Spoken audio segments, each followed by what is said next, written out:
Hello, welcome to the Paddock Pass podcast brought to you by KTM Fly Racing and Renthal Street. Check out renthal.com for chains, sprockets, handlebars, and lots of different parts for your bikes. On today's Paddock Pass podcast, we're going to be just looking at some of the talking points from the end of the season into next season and what we're expecting with a few predictions. And I'm going to go out on a limb and say Adam's going to be the boldest of the predictors over the course of this pod. And you mean Adam, the wrongest? I didn't say the wrongest. I didn't say the wrongest. I said the boldest. Yeah. I like the fact that Ad is willing to put himself on a limb. I like the fact that I'm going to be the host, so I'm just going to be neutral and not make any wild predictions. So, Adam, obviously for this week we're into the off season now. It's good to be able to get a few weeks at home and almost switch it off a little bit before the madness gets going again. Weeks at home, yes. Switching off, definitely not yet. But also, you mentioned having opinions, Steve, and I'm going to bow to Dave's superiority because as the Alpine Stars Paddock Pass Podcast Fantasy League champion, I have nothing to possibly go up against him. So, yeah, I'll disagree with you and Neil if I can. But never Dave, against Dave. I bow to your superiority. I will say that Dave might have been the champion of the Paddock Pass podcasters, but he wasn't the champion of the Alpine Stars Fantasy League. So Danny Team 32 was our winner, and we're just waiting for them to get in touch with us. So drop us an email, team@paddockpasspodcast.com, or a DM on Twitter or Blue Sky, and we'll be able to get yourself sorted with your Alpine Stars goodie bag. And David, I didn't mean to insult you and say that you weren't Yes, the you overall winner, but you weren't the overall winner, which means you were just as much of a loser as the rest of us. Exactly. I just lost less badly. It's an important trait to have. And yeah, exactly. Neil Morrison, obviously, you're the big winner. And the reason for that is if anyone's watching us on YouTube, they can see, Neil, just move your head a little bit there. Half a dozen suitcases up on top of the bookcase and the wardrobe there. So they're not going to come down for a while. Hopefully not, Steve. No, hopefully not. A bit like Ad, I kind of rather fancied that I would have been able to finish up for the year by now, but still I'm mired in a lot of writing. But yeah, otherwise it's nice to be home. It's nice to not be taking those suitcases down off the shelf for a while. I was so over MotoGP last week that I can't say that I listened to the show that you boys did. But shame. Yeah, but team fabulous player. Fabulous work for deputizing for me nonetheless. Thank you. Well, I'll tell you what, Neil, there was a lot of people that listened to last week's, and we always appreciate them for that. But we also have a lot of people on patreon.com/Paddock Pass Podcast that support the podcast. And we've actually got I'm loath to say it because I know that Adam, you don't like it especially, but it's not a Black Friday sale. It's an end of season, off season sale. And we've got special offers on Patreon to become Paddock Insiders. So for our $10 a month tier where you get the Paddock Notes show, all of our interviews and lots of different content through the course of the season. If you use the Insider 10 as the code whenever you're signing up, you get a 10% discount for an annual pass. If you use the PPP75, you get a 75% discount on your first month as a Paddock Insider. So check that out on patreon.com/Paddock Pass Podcast. Steve, nothing against saving. I mean, discounts and, the whole concept of being able to get something for cheap is great. But the Black Friday thing, I'm kind of in the contrarian camp as Dave here. I think we are brothers of the uniting against the convention, as it were. But seeing as we're doing a plug, can I also just say a thank you to people who've pre-ordered my book, which is now on Amazon.com or .co.uk. I guess you can find it there. And one of the reasons why I have been so busy is because the last touches to the very, very, very last version of the manuscript are currently ongoing and need to be finished by tomorrow. So it will finally be wrapped and then on the way to being printed and formatted and everything else. So it's been a long journey to this point, but it's almost done. And thanks to everyone who sort of like asked about it or hit the pre-order button. Much appreciated. Yeah, I'm looking forward to getting that.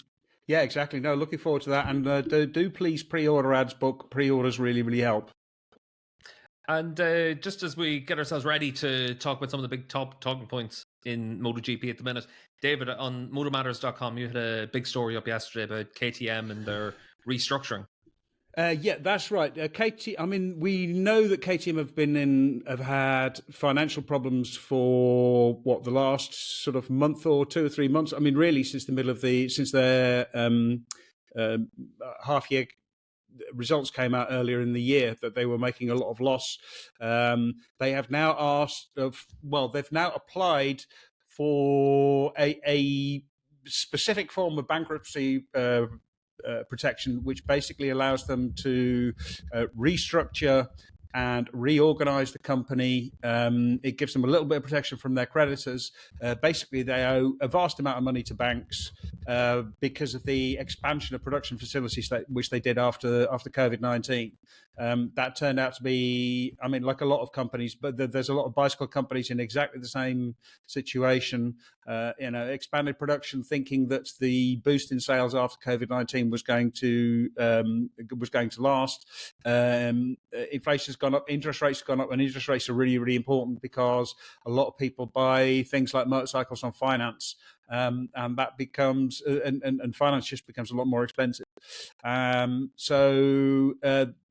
Sales have fallen a lot. KTM have been left with a vast amount of stock. I think I saw the figure of 100,000 unsold motorcycles, which is a lot. They're still an extremely successful. I mean, it's a very strong brand. It's a very successful motorcycle production company. The bikes are great, and I'm not just saying that because I've had a go on one.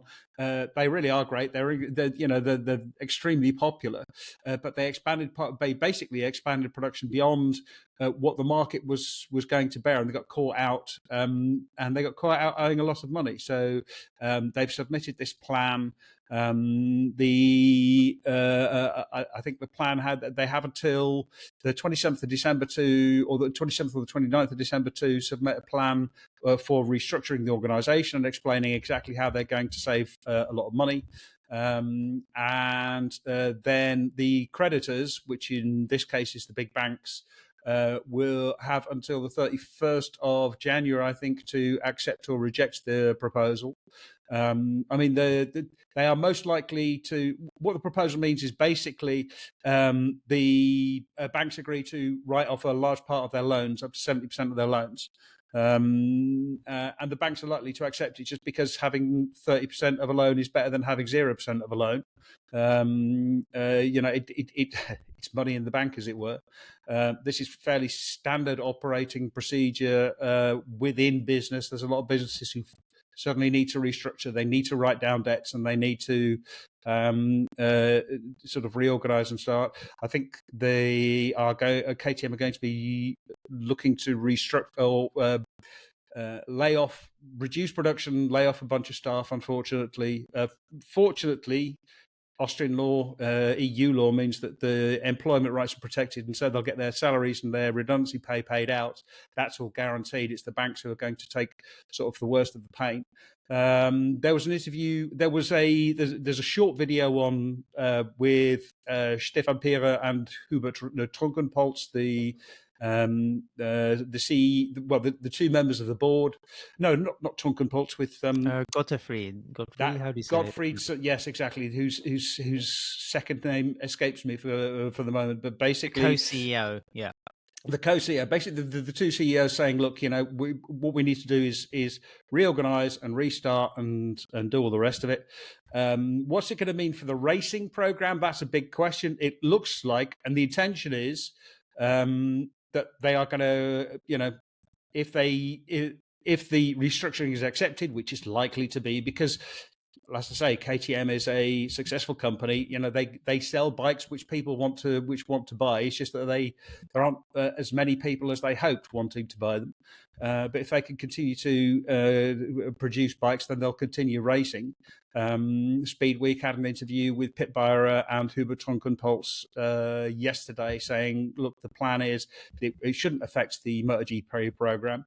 I had heard that some people involved in some projects are those projects have been sort of deferred, technical projects.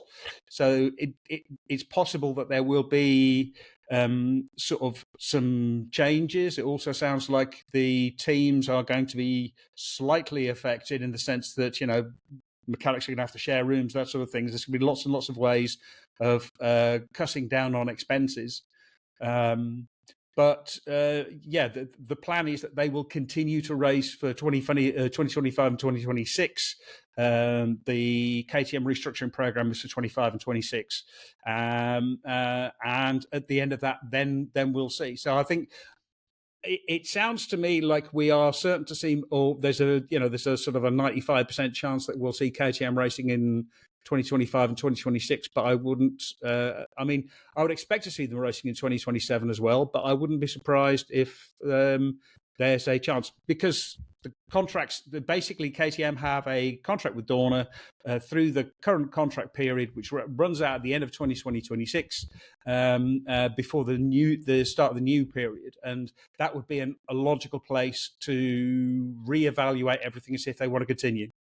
It's, I think for our listeners, there's two things. One, how did KTM get to this state? And while you could question some of the management strategy, I think it's important to remember that a lot of the decisions made are maybe 2, 3, 4 years in arrears. You know, when it comes to development of certain models, say like the 990 Duke, I mean, these things were pre-planned well in advance of this kind of economic situation. So there's only so much that KTM can kind of predict or forecast. So yeah, is it just bad luck? Maybe it's reading the whole socio-economic climate differently. With hindsight, it's easy to say, yeah, those have been mistakes. But then, of course, they were just experiencing annual incremental growth. So there was nothing really kind of indicating that this would sort of come out of the left field and really hit the company like a sideswipe. KTM AG is part of the Pura Mobility Group, so the way it's all structured is pretty complex. The other thing people might want to know is, like they pointed out, will they still be racing? And I think even from the early stages of 2024, KTM's motorsport arm were going through a restructuring, like a streamlining process, obviously in their organization with the other brands like GasGas and Husqvarna.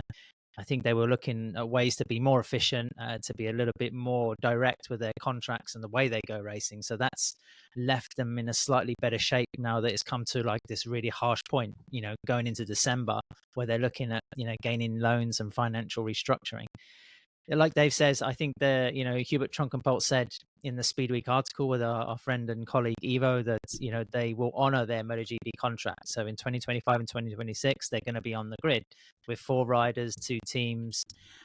But the future beyond that is complex to know. Will they be developing an 800? Will they still be valuing MotoGP as the best marketing and promotion tool? Because don't forget, probably more than any other brand on the grid, KTM really exploit and use motorsport as part of their kind of promotion MO. So if they suddenly pull back from all sorts of racing, they're going to be going backwards. And, at the moment, they just need to arrest a little bit of a slide rather than, retro, whatever, step right back into the mess. So it's, I think we'll be okay for MotoGP, but it will be MotoGP on a budget. Yeah, it will be interesting to see just what route they go down. And obviously, you mentioned at their ad about having to develop an 850 for 2027 if they want to stay on. And if you're doing MotoGP on a budget, that is an awful lot of investment to make. Looking to a time that is somewhat uncertain. So I'm sure we'll probably get an inclination soon, maybe early into next year, whether the development for that is still going ahead or not. And it was interesting to read in the article that you mentioned, Dave, on Speedweek by our good friend Ivo Schutzbach, that basically KTM couldn't really be doing this without the help of their sponsors. I think they're indicating that Red Bull are basically helping them out in a big way to keep the MotoGP show on the road to a certain extent.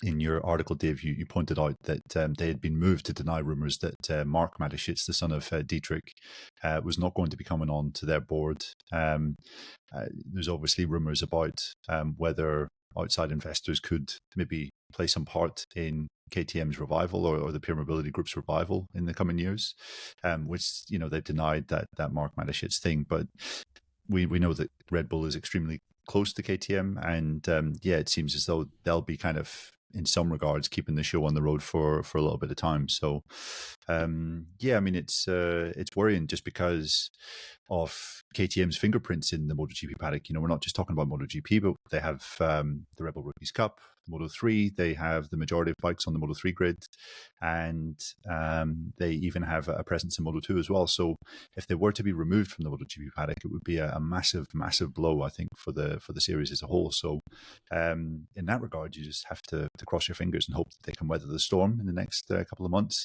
next 2 years essentially. And yeah, let's see where they end up. I mean, the positive is, again, as Dave mentioned, that they are selling still a really strong number of bikes. It's just that they went a bit overboard. They flew a bit too close to the sun. Yeah, exactly. No, I mean it was managerial hubris in wanting, being ambitious, wanting to expand as much as possible, and getting ahead of yourself. It's not an uncommon story. They just try to expand. I think they're going back to a single production line again. That expanded that as well. But you make a good point, Neil, about Red Bull, because I can see that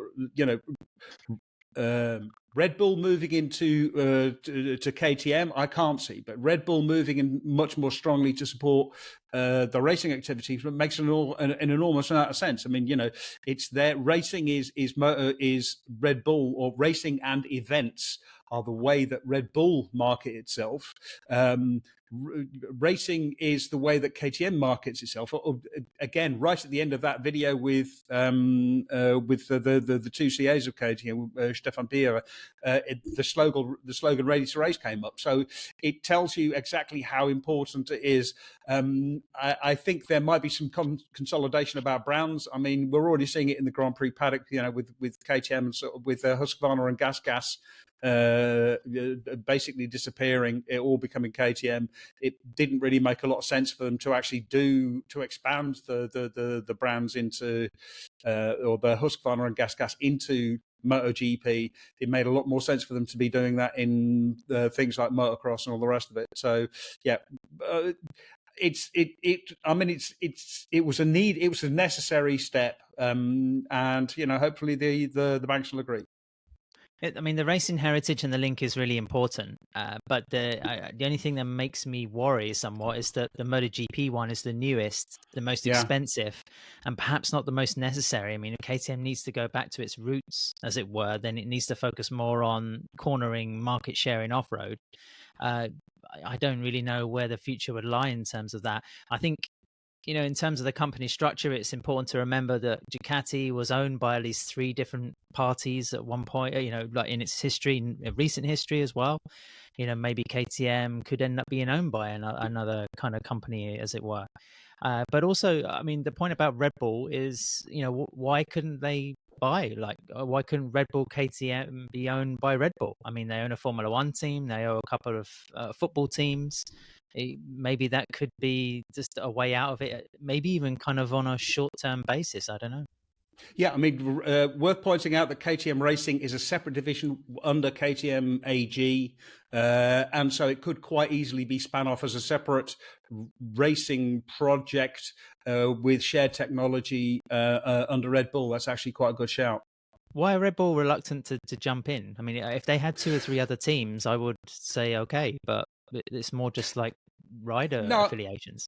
I think what you have to differentiate is between because the story was that what is it, Mark Mateschitz, I think, was going to jump in as CEO of KTM AG. Now it makes very little sense for the CEO of Red Bull to be involved with a motorcycle manufacturer. It makes a massive amount of sense for Red Bull to be involved with a motorcycle racing program in the same way that they're involved with F1, with the Red Bull thing there. So I think that's a much more likely avenue. Also, it's a much smaller risk. It's a much more smaller project.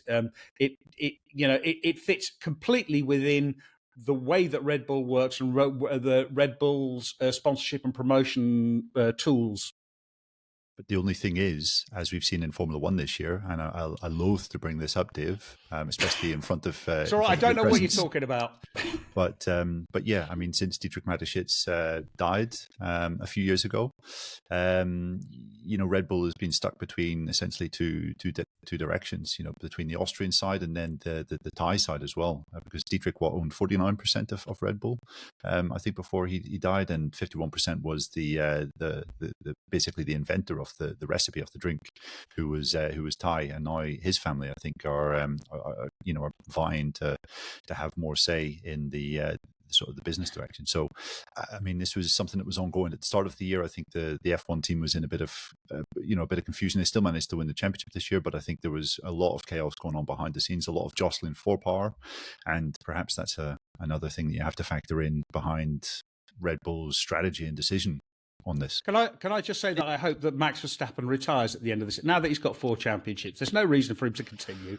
He can retire. Still got your flag outside, Dave. Is it in the garden? It is. It's a battle flag. It's a skull and crossbones. No. There's no reason for him to continue because I want to be able to go to the supermarket or switch my telly on without having to watch bloody F1. There's a lot of reasons for him to continue, and most of them are bigger numbers, Dave. But the thing with Red Bull, when they bought the Jag F1 team, Jaguar Formula One team, was, I think that it was a different set of circumstances. Ford needed to pull out. I think they bought the team for €1 or something like that. And then they just had to make sure to consolidate everything going forward. They were committed to certain projects. So whether or not it would be the same for MotoGP would be a different story.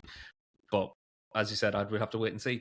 But one of the big things we have to wait and see about for next year is what's going to happen to our world champion in MotoGP. And Neil, we didn't get the chance to hear from you on last week's pod because you were too over MotoGP last week. But and he doesn't know what we said. He doesn't know what we said. So, well, let's see if he's hitting the same notes that we hit last week.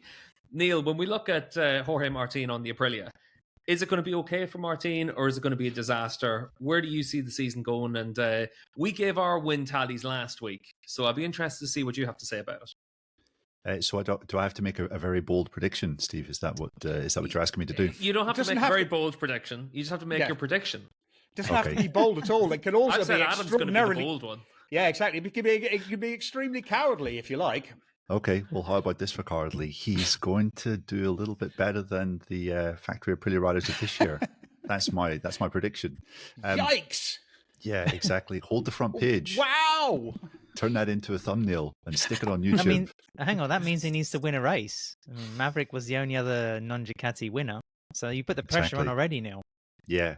Okay, I'm going out on a limb. Martin is going to win a race next year, and have a better championship. I mean, it's very difficult, isn't it, to read into essentially one day in Barcelona, and the sort of the final day of the season as it is, or sorry, the first day of 2025 is always notoriously difficult to look back on and say with some certainty what is going to happen. I mean, there was lots of positives, I think you could say, from what Martin did on the Tuesday in Barcelona. The body language as well. Looked a bit shaky, didn't it, at first? But, the noises coming out of Aprilia were certainly very positive. We heard Massimo Rivola saying that the early indications were that he liked the bike. We talked to Fabiano Sterlicchini, the new technical director of Aprilia, who said Martin wasn't just a world champion rider, but his kind of leadership skills within the box really caught his eye and were very, very impressive. So this all bodes very well. I think we mentioned on the Notes show last week, Dave, that he wouldn't be rubbing his shoulder on the curbs if he didn't feel pretty at home on the bike after a morning of being out there. So I think it was decent. The only caveat that I would add is that this is essentially Aprilia's best circuit on the calendar, hands down. Aleix Espargaro won the sprint in Barcelona earlier this year, which is one of only 3 places that Aprilia won a sprint race in 2024. And yeah, Martin's not too shabby there either. So I think we would have got a kind of close representation of where Aprilia really is at if we were at somewhere like Jerez or Le Mans or Mugello. I don't think we saw enough to say that Martin is going to be fighting for the championship next year. Far from it, but Yeah, early indications were decent. So how about that for a lukewarm prediction to start us off? I think that I can't remember if I said this on the show last week, but I think that Jorge Martin is going to win as many races on the Aprilia as he did on the Ducati, as many GPs. No way. No. Stop. He only won 3 races, so it's not that many. I mean, I don't think he's going to win as many. Well, put it this way: I think because he won 3 GPs, I think he won at least 3 GPs and sprints put together. I don't think he's going to be champion, but he did look comfortable and he did really improve. Talking to Peter Baum, we chatted about it while we were sort of talking about it, and he's saying, no, he looks comfortable, but you can really see that he's struggling with braking. The bike doesn't brake the way that he's used to at all. The other thing is Aprilia really need to improve the engine. They need to change the aero. The aero basically did one thing good, which was I think turning, but then they lost in braking stability. They really couldn't figure the brake out. They also need to work on the electronics. So they've got lots and lots of work to do.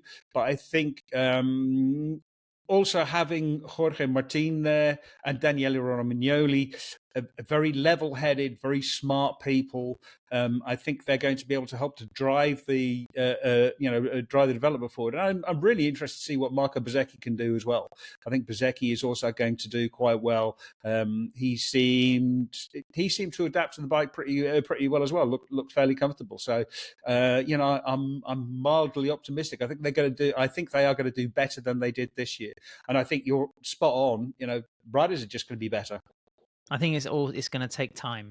You have to give time. You can't be expected. If Martin does win one of the first 3 or 4 races, then it will be pretty much more down to him and maybe some of his confidence and euphoria from winning the championship rather than the kind of virility of the whole package, I'd say. Also, I think it's worth remembering that the Aprilia has been maybe one of the worst starters on the grid for the better part of 3 seasons now. That's an issue. I mean, Jorge Martin might be one of the best one-lap riders we've seen in Grand Prix racing going back to his Moto3 days. But, if he doesn't have the tools to be able to maximize that tire, he'll be able to maximize the tire and get a decent place on the grid if he can keep that up. But then starting, could be another issue. I mean, how many times Maverick Vinales qualified in Q2 the whole season? I mean, how many times was he sort of first or second into the first set of corners at a racetrack? Hardly ever. I mean, that might be down to Maverick being Maverick, but then how many times was Maverick Vinales ever first or second into the corner? I mean, there's been so many times that he's stood on the front row of the grid. I remember Dave. Yeah, but I mean, it was on the exactly. I mean, he stands a chance now. He might sort of get into the first corner at about 6th place.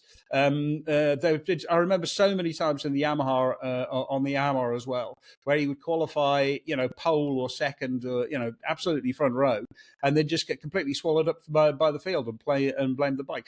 Absolutely true that Aprilia have a problem with starting, and they need to work on the clutch, and they need to work on the electronics and on the power delivery. But I think a lot of the problem was that Aleix Espargaro rarely qualified on the front row, which I think Martin is definitely going to do, or is more likely to do. And B, Maverick Vinales was just absolutely crap at starting. Yeah, also, I think we have to remember that Jorge Martin, he didn't come off the Ducati that much in the last sort of kind of 18 months, season and a half. And, he's notorious for not being able to bounce very well. That could be another thing, if he's going to be going down the road. He had more crashes than Pecco Bagnaia. 15-9. I think it's quite interesting with Martin, though. You mentioned about the one-lap speed ad, and I think he's got, a 1-in-4 pole record across all the Grand Prix classes. So his front rows have been really good. But what I'm interested to see from next year is what's his approach going to be? Because obviously this year the approach was, I'm going to win the MotoGP World Championship. I'm going to do my best to avoid making mistakes or, the things that had blighted him in the past. Whereas for next year, his approach is going to be, I'm going all out every race. And I'm quite interested to see how that actually fares out for him. So, Neil, I don't know what you think about how much he's learned this year to then be able to curb that almost recklessness at times in his past. Whereas, we saw this year just how mature he could be when the opportunity presented itself to make sure he could win that world championship. Yeah, I mean, yeah, we just have to look at this year to see the step that he made with that regard, Steve. But yeah, I think it will be interesting pre-season, the first couple of races. I guess he will really have an idea of just how good the season can be. And maybe if he starts to understand that there's no chance of fighting for the championship from the the first couple of races, then it'll be a bit more like all in on getting good results. But yeah, that will be an interesting one, I guess. It will be interesting to see, will he be riding for fifth in the championship, or will he be riding just to get as many wins as possible when the opportunity presents itself? This is my question to you. What are Jorge Martin's expectations for the 2025 season? Is he going in thinking, I'm going to defend my championship at all costs, or is he going in and saying, I'm going to work on the Aprilia to get it ready to make another championship challenge in 2026? He's a smart lad, isn't he? I mean, I think Jorge never spoke particularly about this, but we did hear from Aleix Espargaro, who's his close confidant and his mentor in many regards, and Aleix was intimating in the second part of this year that Jorge, there would be no chance of him fighting for the championship next year.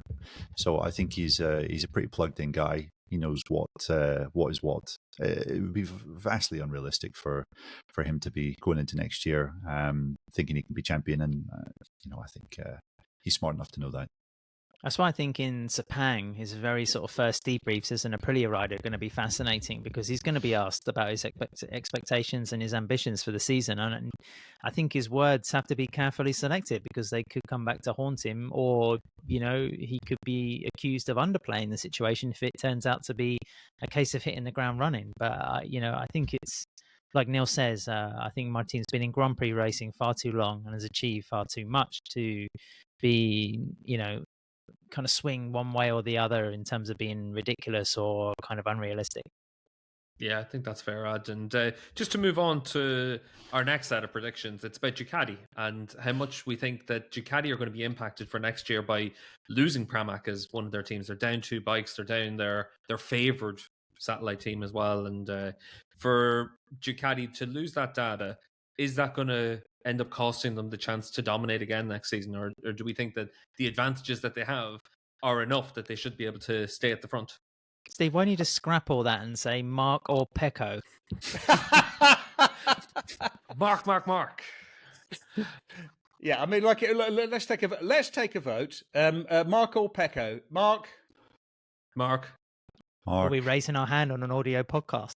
Yeah. Oh, we're on YouTube as well. Both hands in the air for Mark for me. It's going to be close. Say it. Go on, say it. No, I'll stay in Team Pecco. Go on. He did give you a lot of time for your book, and again, Exactly. It's worth buying that book on Amazon and pre-order at the moment. Well, Mark, on the other hand, yeah, it's going to be team very helpful.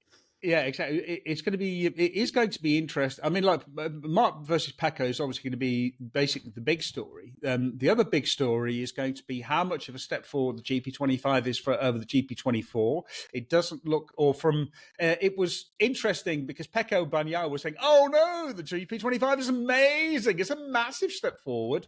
And the Marcus was saying, also, Michele Pirro, who actually helped develop the bike, was saying, no, it's just a small step, and it's the first prototype, and it'll be a little bit better. So, I'm a little bit skeptical. I think the GP24s are going to be a lot closer, but I also think that the loss of Pramac and the loss of one factory bike and the loss of two satellite bikes is going to put a big dent in their overall project and their overall advantage.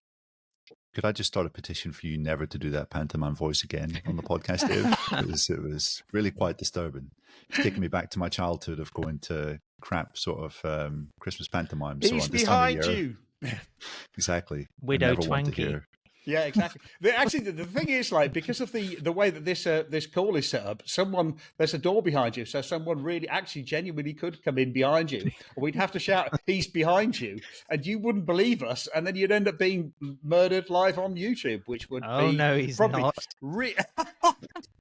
Wait, are we live? Of course, yes, we're live. Yes, we're definitely live. I'm now sketchily looking over my left shoulder, expecting someone to be approaching with a knife. So thanks for that, Dave. I'm nicely cornered in here to be nice and safe. I think, it's kind of interesting what you say, Dave. That double edge, or that double prong kind of thing to look out for through 2025. I mean, they've got arguably the two best riders in the grid in the factory team.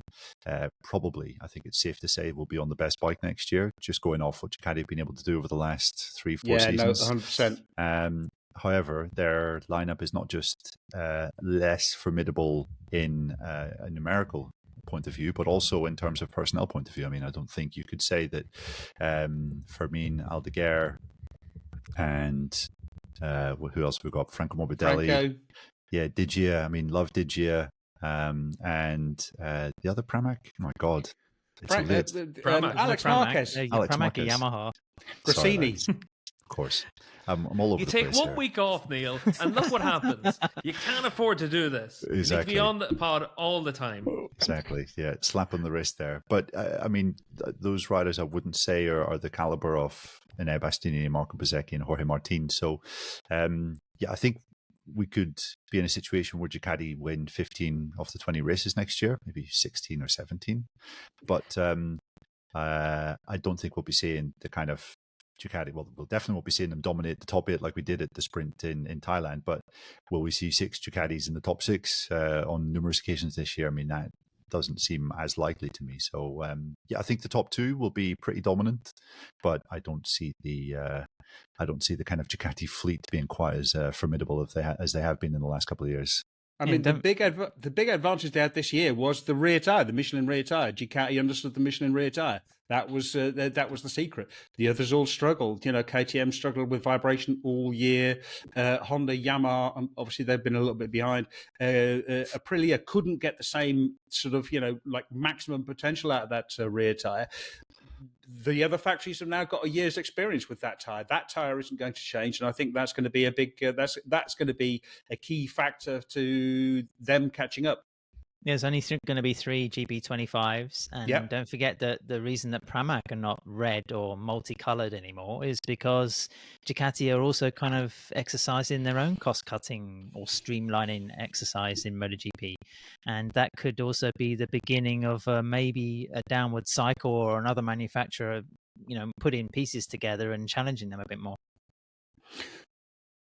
Yeah, I think that's very fair, Ad. And at the end of the day, to lose the Pramacs to be down to 3 bikes, I think that's going to be really significant as the season wears on. I think at the start of the season, having that improvement from the GP25 is obviously going to give them a good base. Having fast riders like Digia on the GP24 is going to be good.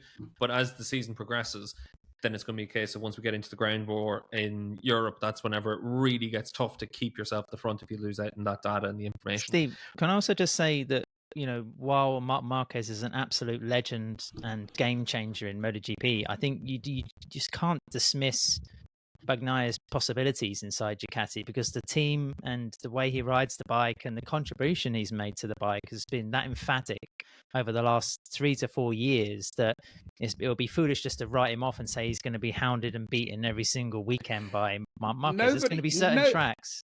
No, there's going to be certain tracks where Bagnaia's better. Yes, but they're not going to be very many, and most of the time Mark is going to be better. And again, unless Pecco remembers to not fall off at key crucial points in the championship, then Mark also fell off a bit as well, Dave, and that will continue to happen. But in fact, Mark, very much like Jorge Martin, is really clever about when he falls off. He falls off when it tends to matter less. He falls off during practice and qualifying. Like falling off during qualifying is unfortunate, because it can actually be you can be penalised. Falling off during practice is it hurts, but at least you understand where the limit is. But what Pecco was doing was crashing during races, and that's really what cost him.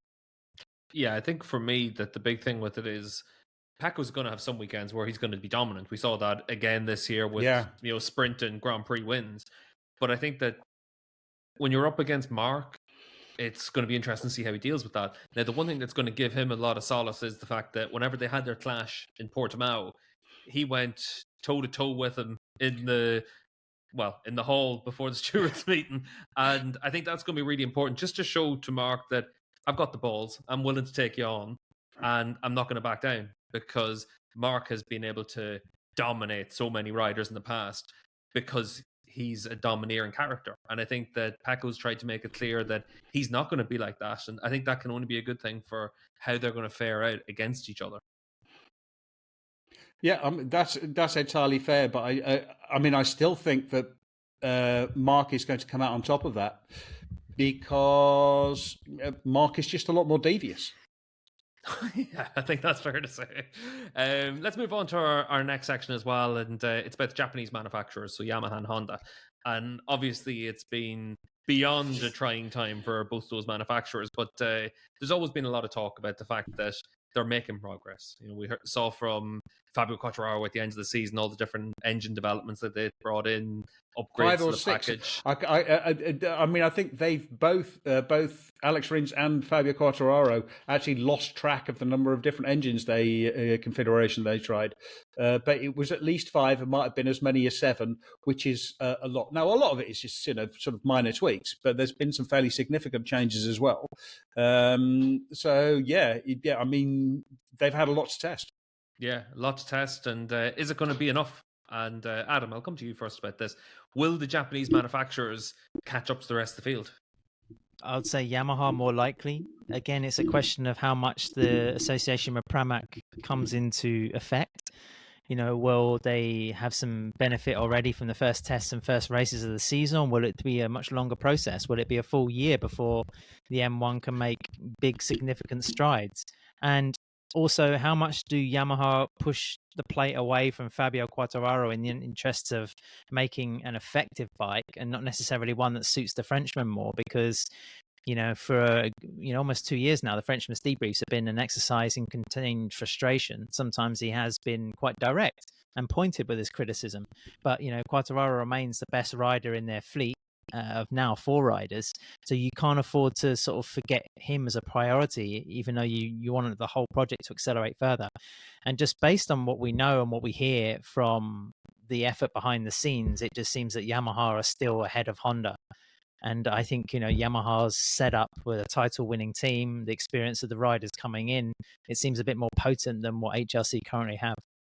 Yeah, I think for me, the big thing is, who's going to be faster between them? It's Yamaha, because they got Fabio. But a little bit like what we talked about with Ducati losing 2 bikes. Neil, I'm quite curious to see what you think about Yamaha gaining 2 bikes. And not just any 2 bikes. The fact is they've got the World Championship winning team from last year, Pramac. So they've got a very highly operational team that are able to come in and do a very good job. Yeah. I just want to say that Adam's prediction there was really boring and dull. And saying Yamaha are more likely to catch up than Honda is crap and isn't going to get the punters coming in to sit and listen. So I'm sorry, Neil. The fence is just so comfortable. Yamaha are going to be on the podium next year, and regularly. That's my prediction. Oh, wow. Yeah, I think. What's your real prediction, though? Yeah, no, I think that's. I think we can expect to see Quartararo on the podium. I mean, he wasn't a million miles away towards the end of this year. But that's the thing about MotoGP at the minute, Neil. You don't end up being a million miles away, but you're nowhere. Yeah, that's a fair point, Steve. Absolutely, I take that on board. But no, I mean, we've been saying it a lot, haven't we, over the last couple of months, that the noises you hear coming out of the Yamaha factory are positive. Everything that they have done has been suggesting that they really are taking this game super, super seriously once again, and that they have got pretty much what they need to be successful now. And if you look back historically through the kind of different eras of MotoGP, when Yamaha have really started to put their mind to something and take it seriously, then they can deliver and they can win world championships. So yeah, I think they are at that level. They're still some way away, but from what we could see in Barcelona, I mean, Fabio Quartararo in 2nd, Alex Rins in 8th. We can't read a great deal into these times, and Fabio certainly wasn't getting excited at the test. In fact, he was urging caution over reading too much into the times. However, he was saying what you can take into the winter break is that the past 4 or 5 races have been largely positive, and that if things went their way, they could be fighting for top fives in each of those races or top sixes. They were in Q2, I think, in pretty much every one of those races, so that was a lot better. That had been long been one of Yamaha's weaknesses towards the start of this year. That lap, that potential in a kind of over a flying lap. So. And the fact that they're going to have 2 more bikes, a bit more experience, they're going to fine tune their Yamaha. You have to imagine they will address this kind of chronic lack of rear traction that they've had throughout the year. Maybe address the balance of the bike as well, which isn't really what it should be. And they've committed enough resources to develop a V4 alongside their current inline 4 configuration, which I think, and not just for 2027, we're talking about a V4 that could potentially be on track early next year. So yeah, the commitment is there, the riding talent is there with Quartararo, and if Rins can get back to recover some fitness over the winter months, that'll be a great thing too. So yeah, I think there's enough there to suggest that Yamaha will be not winning races. I don't think that's maybe a bit too far, but certainly somewhere back towards the front. I think just having 4 bikes on the grid is going to make a huge difference. One of Yamaha's biggest problems is electronics. They haven't been able to manage the electronics very well. It was always one of their strongest points.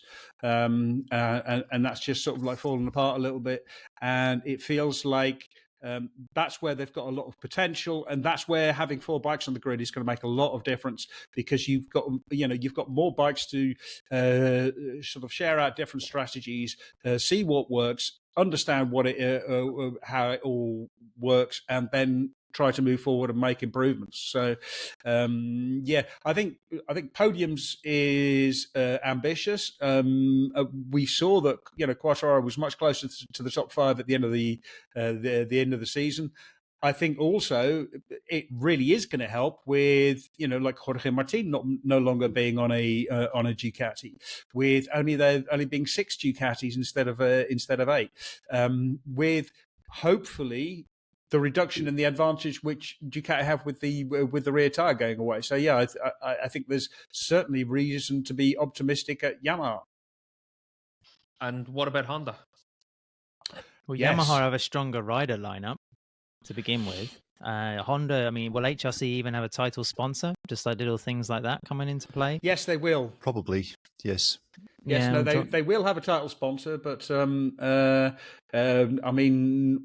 think they have to wait until the end of this year to announce it. So that's something to look forward to. Will that title sponsor be paying the same as Repsol? That's a good question.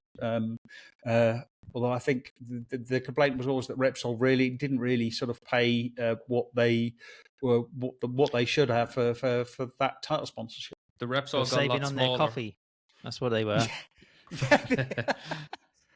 Exactly. Everyone's doing the cost cutting. I think they've got. I do think Honda have got a lot more work to do, because they are. Again, they're also testing a lot. Today they are in for the past 2 days. They've been down in Jerez testing alongside the World Superbike riders. They've got, as far as I can tell, a new fairing. It also looks like they've got a new swing arm or a new chassis. So yeah, they're definitely working hard. The question is, do they have a sense of it? Do they have a direction? You really get the sense that Yamaha have a clear idea of what they need to do to go forward, and then it's a question of whether they can achieve that. Honda, it feels like they're trying an awful lot of things, but I don't know whether there is any sense of direction. Yep, and I think one of the most telling things from the test in Barcelona, Mir was very unhappy because he didn't have a great deal of things to test for him. Marini did have quite a lot to test, including the kind of new bike, the 2025 bike. But the concerning thing was that the 2025 bike, he said, was some way below the level of the current bike. And the level of the current bike isn't fantastic. So that's not a great start. And we also saw this, I think, at the Misano test as well. So yeah, it sounds like they have the will to do it, but yeah, do they have the direction, as you said, Dave, is another question altogether. Just would like to do a quick shout out for our Patreon as if we don't do enough of those on the show. But patreon.com/Paddock Pass podcast. Really interesting Patreon special that is up. The first part of a long interview with Lynn Jarvis, who Nearly is an hour. managing director. Yeah, we've split that into 2 parts. The first one is going up Friday of this week, and the second part will be up at the start of next week. So yeah, you really want to get onto our Patreon, become a subscriber, a Paddock Insider, and get listened to that, because Dave did a great job. Nearly an hour of Lynn Jarvis recalling Any some of his Sepang best times 2015 chat? Oh baby! Oh boy! Oh lads. yeah! No, I mean genuinely, that interview is one of the things that I think it's one of the best things that I think I've done. I'm not very good at saying things that I'm good at. I'm very good at saying things that I'm bad at. But I actually think that is one of the best things that I've done, and that has very little to do with me, and it has more to do with Lynn. Lynn was very open, very honest, very willing to speak about his history. Also, like his history of how he got into bikes is fascinating, but also the process of managing Yamaha's MotoGP project, the characters he's had to manage along the way. I also spoke to Max Biaggi. yeah, exactly. Yes, you're going to be surprised who Lynn Jarvis said was the most difficult to actually work with. And he does speak about 2015, about the difficulties that presented, about the consequences, and also about their current situation. So definitely, I mean, like I would, if it wasn't me doing the interview, I would be signing up for it.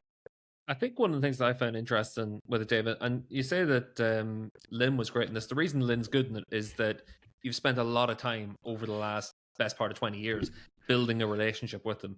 And that's the one thing that's really important for us on the Paddock Pass podcast, is that we're all in the paddock all the time. And it means that you spend the time to build all these relationships. And that's what gets us a lot of really good extra content. Obviously, we filter a lot of it into the podcast on the normal podcast platforms. But the opportunity to run this nice and early for our patrons and give them the chance to listen to it basically unedited is really important to us. And that's where on Patreon, use the Insider 10 as your code to get a 10% discount. It's well worth it. I think this year we're probably going to hit in and around 140 additional bits of content just on Patreon alone. So it goes to show the amount of effort that we put into the Patreon as well. And obviously we have 85 shows during the course of a season as well, just on the regular podcast platform. So it's again just a good way to support the podcast, but as much as anything else, it's a good way just to get more and more insight into the MotoGP paddock in particular. You're making me exhausted just mentioning the number of shows and Patreon specials that we've done through the years, Steve. But just before we wrap up, I think I would like to turn into presenter for the briefest of seconds and ask you, Steve. Oh, we're live again. Yep, we're live. And I'd like to ask you, Steve, about the World Superbike testing, because there's been quite a bit of comprehensive stuff going on down at Jerez this week. And has there been anything of note? Well, Gordo's over at Jerez at the moment, and we're going to try and get together for an end of season review, but also a Jerez test review, because even though it's not a full test where we don't have Top Rack there, we don't have the factory Ducatis there, we've got limited amount of riders and teams there, but there's a lot going on. We've got Jonathan Rea with new crew chief, and in the Jerez roundup show that we did at the end of the season, we mentioned the fact that there was going to be a change in Johnny's pit box. It's Yuri that's come in as his crew chief. So for the first time, Yuri's got that role. And it's going to be really interesting to see how that plays out, because obviously Johnny has total faith in Yuri, but can Yuri do the job as a crew chief? Because it's one thing to be a mechanic, it's one thing to be a suspension engineer, an electronic guy. You have to be the guy that everyone respects, looks up to, and does the job for. So he now has that responsibility. So I think it's going to be really interesting to see how that goes. Just from the test so far, Johnny's gone faster than he went in the Jerez weekend in qualifying. So that's a good indication that he's feeling a bit better, but Jerez is Jerez and he's good at Jerez. So it's only when we get to Portimao in January that we'll really start to see some answers to see whether or not that second year with Yamaha is going to be a little bit better for Johnny. But I think that Gordo's I think the plan was to have some time with Johnny, some time with Eugene Laverty as well. He's in to replace Canepa as the rider coach for Yamaha as well. And then we had Bimoda testing as well. But we've already seen that they're a bit annoyed the fact that they're being treated like an established team and an established manufacturer because their test days are limited. So that meant on day one of the test, Alex Lowe's and Axel Bassani didn't test. It was all left up to Florio Marino as their test rider. So it ended up where this test ended up being pretty contentious for a lot of different manufacturers and teams. So be interesting to see what Gordo has to say whenever we get the chance to sit together and talk about this test. So I'm looking forward to chatting to him later in the week and bringing that to everyone probably in the next few days to be able to get everyone up to speed in the World SBK paddock as well.